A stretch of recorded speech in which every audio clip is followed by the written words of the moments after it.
I've been a search and rescue officer for a few years now, and along the way, I've seen some things I think you guys will be interested in. I have a pretty good track record for finding missing people. Most of the time, they just wander off the path or slip down a small cliff, and they can't find their way back. The majority of them have heard the old "stay where you are" thing, and they don't wander far. But I had two cases where that didn't happen. Both bothered me a lot, and I used them as motivation to search even harder on the missing persons cases I get caught on. The first was a little boy who was out berry picking with his parents. He and his sister were together, and both of them went missing around the same time. Their parents lost sight of them for a few seconds, and in that time, both the kids apparently wandered off. When their parents couldn't find them, they called us, and we came out to search the area. We found the daughter pretty quickly, and when we asked where her brother was, she told us that he'd been taken away by the bear man.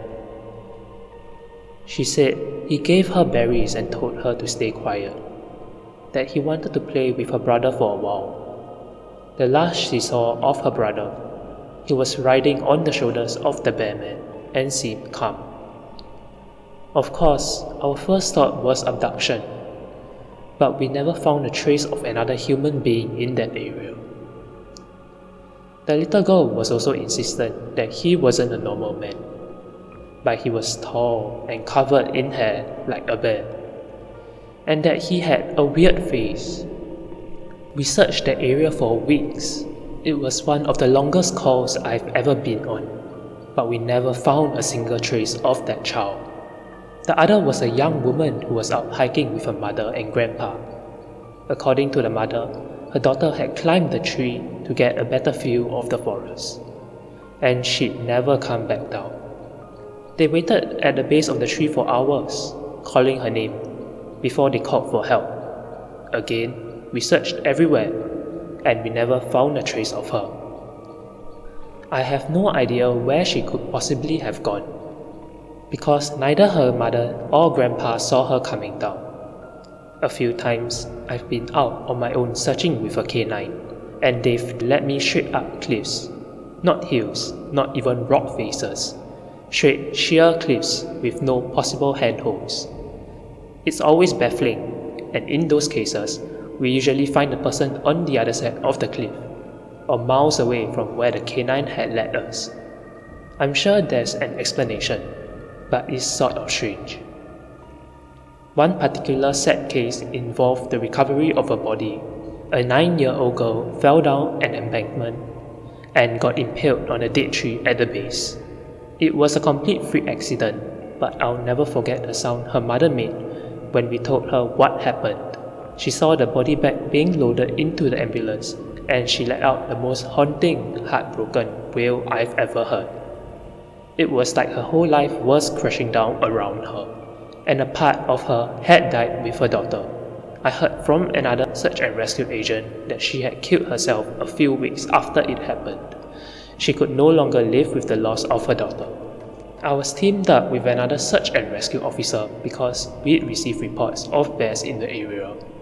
We were looking for a guy who hadn't come home from a climbing trip when he was supposed to, and we ended up having to do some serious climbing to get where we figured he'd be. We found him trapped in a small crevasse with a broken leg. It was not pleasant. He'd been there for almost 2 days, and his leg was very obviously infected. We were able to get him into a chopper, and I heard from one of the EMTs that the guy was absolutely inconsolable. He kept talking about how he'd been doing fine, and when he'd gotten to the top, a man had been there.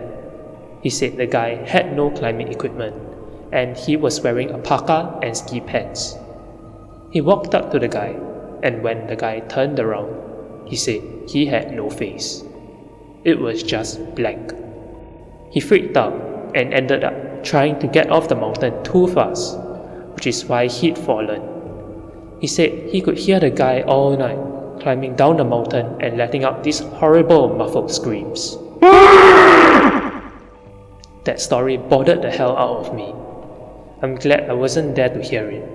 One of the scariest things I've ever had happen to me involved the search for a young woman who'd gotten separated from a hiking group. We were out until late night because the dogs had picked up her scent. When we found her, she was curled up under a large rotted log. She was missing her shoes and pack, and she was clearly in shock.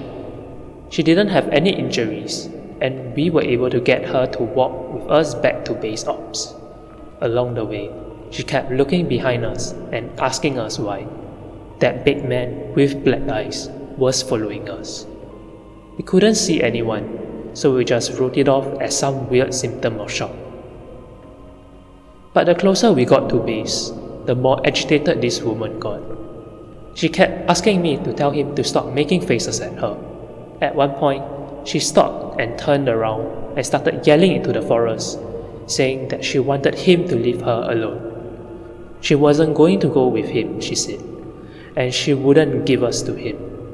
We finally got her to keep moving, but we started hearing these weird noises coming from all around us. It was almost like coughing, but more rhythmic and deeper. It was almost insect-like. I don't really know how else to describe it. When we were within sight of base ops, the woman turns to me, and her eyes are about as wide as I can imagine a human could open them. She touches my shoulder and says, "He says to tell you to speed up. He doesn't like looking at the scar on your neck." I have a very small scar on the base of my neck, but it's mostly hidden under my collar. I have no idea how this woman saw it. Right after she says it, I hear this weird coughing in my right ear. And I just about jumped out of my skin. I hustled her to ops, trying not to show how freaked out I was. But I have to say, I was really happy when we left the area that night. This is the last one I'll tell, and it's probably the weirdest story I have. Now, I don't know if this is true in every search and rescue unit, but in mine, it's sort of an unspoken, regular thing we run into. You can try asking about it with other search and rescue officers, but even if they know what you're talking about, they probably won't say anything about it. We've been told not to talk about it by our superiors, and at this point, we've all gotten so used to it that it doesn't even seem weird anymore. On just about every case where we are really far into the wilderness, I'm talking 30 or 40 miles, at some point, we'll find the staircase in the middle of the woods. It's almost like if you took the staircase in your house, cut them out, and put them in the forest. I asked about it the first time I saw some, and the other officer just told me not to worry about it, that it was normal. Everyone I asked said the same thing. I wanted to go check them out, but I was told very emphatically that I should never go near any of them. I just sort of ignore them now when I run into them because it happens so frequently. I have a lot more stories, and I will share some other days.